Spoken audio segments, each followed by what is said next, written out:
na dyan dong. Kanina pinapadaan ka, ayaw mo. Dapat di mo na siya abante. Para makapasok siya. Tingnan mo. Kapag abante, abante din siya. Oo. Paano kung makakadaan yan? Hindi ka bibigyan yan.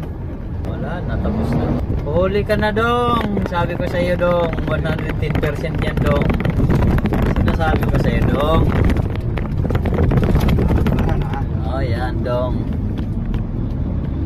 Kanina pinapadaan ka dong, ayaw mo dong.